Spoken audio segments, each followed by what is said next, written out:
साथ व्यापार कैसे करेंगे और धनवान कैसे बनेंगे? पर समस्या तो ये है कि हमारी बात मानने को यशोदा जी तैयार ही ना है। अब उनके लिए साच कहाँ से लाए हम, और कैसे? हमें कान्हा को रंगे हाथों पकड़ना पड़ेगा। जितना आसान लग रहे हो है उतना आसान ना है उसे पकड़ना। जैसे ही मेरे हाथों ने उसके पाँव को छुआ था, अचानक ही जाने कहाँ खो गई थी मैं। उसके बाद क्या हो मुझे कछु पता ही ना चला। ऐसो है वो कन्हैया। अरे बावली, नन्हा सा बालक है वो, कोई सिद्ध चमत्कारी साधु महात्मा थोड़ी है। साधु महात्मा को तो पता ना मौसी, पर चमत्कारी अवश्य है, क्योंकि मेरे साथ भी ऐसा ही हुआ था। चिंता मत करो मौसी, 2 गुणों से भी अधिक मिलेगा। भूखे की भूख मिटाने का पुण्य प्राप्त किया है आपने। मधु से भी अधिक मीठी बातों के चमत्कार से बहका दिया था मुझे भी उस माधव ने। मेरा अनुभव भी इन सबसे समान ही है मैया। उसके छूते ही सारी सूध बूध भूल गई थी मैं। जाने क्यों अपने ही हाथों से सारा माखन दे दिया था मैंने उस नंद किशोर को। वैसे ये तो सच है कि उसकी मुरली की धुन के सम्मोहन में मैं भी खींची चली गई थी उसके पास। पर तुम सब जो कह रही हो उस पे तो मुझे भी विश्वास ना है, तो जशोदा को कैसे होगा? पर मौसी सत्य तो ये है कि मेरे साथ भी बिल्कुल ऐसा ही हुआ था। अपने हाथों से माखन खिलाकर मेरा मन भी मोह लिया था उस मनमोहन ने। वैसे माखन खिलाकर मेरा मन भी हर लिया था उसने। ऐसा मनोहर है वो।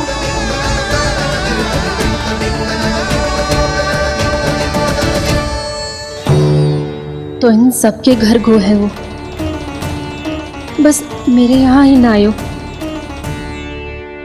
सबके सब किसी एक स्थान पर इकट्ठी हो गई होंगी। हाँ सही कह रहे है दाऊ। अब गहरा सोच विचार कर रही होंगी। हाँ सही कह रहे है दाऊ। माखन भले ही चुराते है, पर चुराते हुए कितना प्यारा लगता है ना। हाँ ऐसे तो पकड़ लियो इन्होंने उस माखन चोर को। एक ही उद्देश्य होगा उन सबका कि तुम्हारे विरुद्ध ढेर सारे साक्ष्य कैसे इकट्ठे करे। अभी तो ढेर सारे प्रेम भरे नाम इकट्ठे किए उन्होंने मेरे लिए। कन्हैया, नंद किशोर, माधव, मनमोहक और मनोहर, ये सब कौन है? ये मेरे नाम है दाऊ। गोपियों ने दिए है मुझे, ये तो सौंपा भी नहीं है। अभी तो बस एक ही नाम से पुकार रही होंगी वो सब तुम्हें, माखन चोर।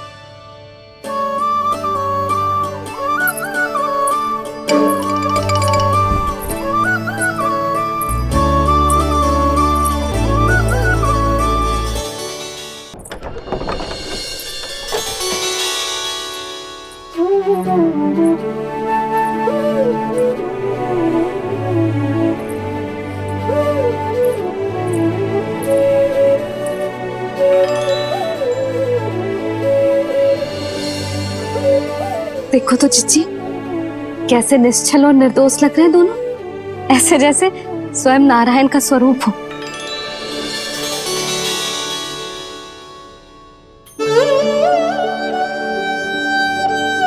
अरे यशोदा, ये क्या हो गया तुम्हें अचानक? चिच्ची इतने निर्दोष से फूल जैसे बालकों पर कैसे लांछन लगा रही है सबकी सब। इनका हृदय ना कांपता? नारायण का भी बहना है इन्हें।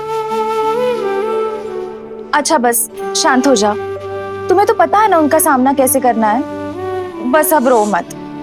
मैं ना रो रही जिज्जी, मैं क्यों रोने लगी भला? रोए वो जो मेरे लल्ला पर झूठा आरोप लगा रही हैं।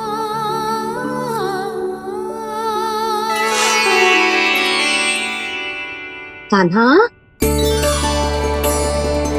बलराम, उठ जाओ दोनों। उठ जाओ। चलो दूध पी के शक्तिशाली हो जाओ दोनों। लो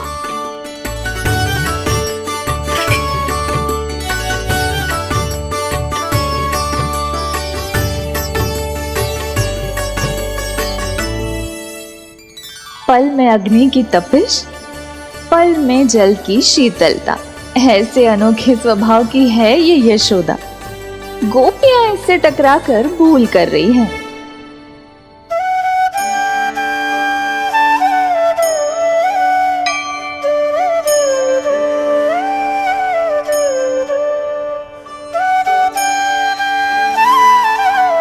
हमें कोई योजना बनानी पड़ेगी। कहाँ खोई हो तुम सब? उसके भोलेपन में, उसकी मनमोहक मुस्कान में, उसकी सम्मोहक गहरी आंखों में, उसकी मीठी बातों में।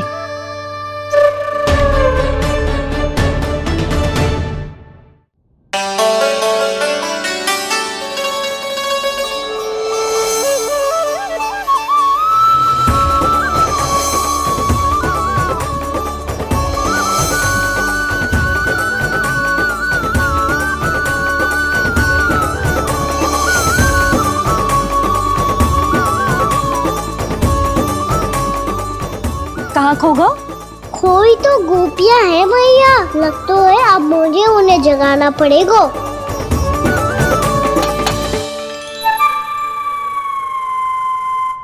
तुम सब तो उसके बारे में सोच सोच के जाने कहाँ खो जाती हो और चली हो उस माखन चोर को पकड़ने। पर कोई ना कोई उपाय तो निकालना पड़ेगा। कोई ऐसा उपाय जिससे हम उसकी मीठी बातों के जाल में ना फंसे और उसकी मुस्कान से मोहित ना हो जाए। सबसे अधिक संकट तो उसकी आंखों से है। पर ये संभव कैसे होगा? उसे देखते ही हम नारायण नारायण का जाप आरंभ कर देंगे। मन नारायण में रमेंगो तो उसकी माया हमें ठग ना पाएगी। पर अब प्रश्न ये है कि हम उसे रंगे हाथों पकड़ेंगे कैसे? हम सबके यहाँ तो वो माखन चोरी कर चुका है। अब किसके यहाँ जाएगा वो माखन चोरी करने? मेरे यहाँ।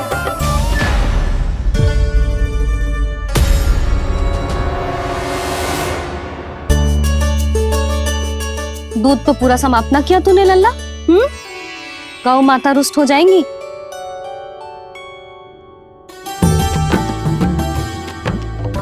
जे तू कहाँ देख के मुस्कुरा रहे है लल्ला? हाँ, कभी भूमि पे देख रहे हो, कभी द्वार पे देख रहे हो। गोपियां इसके विरुद्ध योजना बना रही है ना छोटी माँ, उसी के बारे में सोच रहा होगा।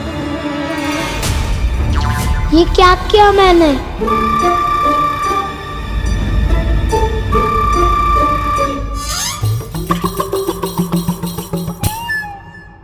तो तुम दोनों ने हमारी बातें सुन ली। उन गोपियों की चिंता मत करो तुम दोनों, उन्हें तो मैं संभाल लूंगी। ना मैया, हम बड़े भी तो हो रहे हैं, हमारी समस्या हम स्वयं संभाल लेंगे, है ना दाऊ? हाँ छोटी माँ, हम दोनों इतने बड़े तो हो भी गए कि अपनी समस्या स्वयं सुलझा सके।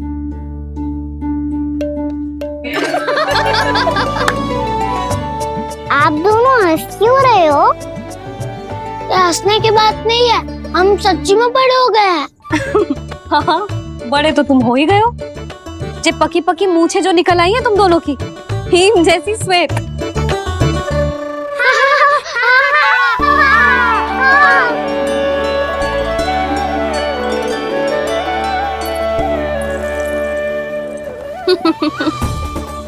तुम दोनों चाहे कितने भी बड़े क्यों ना हो जाओ, हमारे लिए हमारे लल्ला ही रहोगे, समझ आई?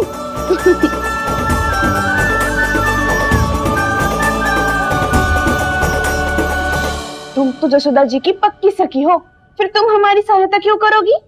क्योंकि मुझे पता है कि कान्हा निर्दोष ना है।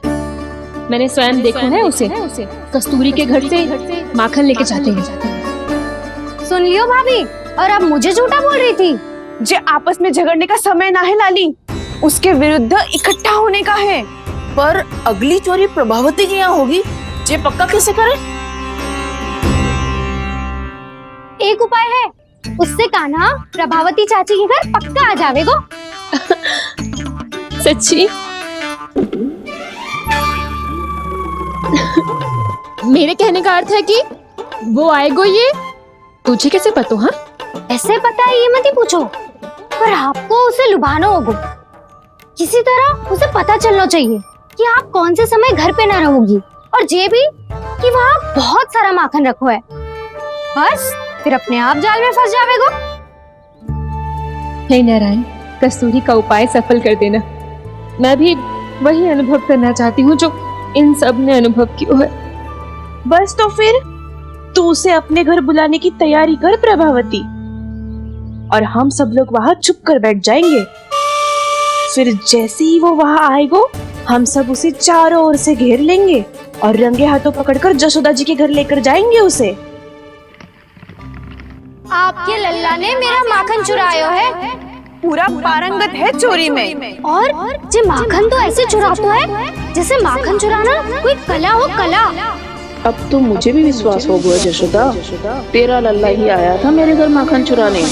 संसार के कपट से अनभिज्ञ है मेरा लल्ला, भोला भाला है। ऐसे निर्दोष पर आरोप लगाते इन्हें तनिक भी लज्जा ना आती।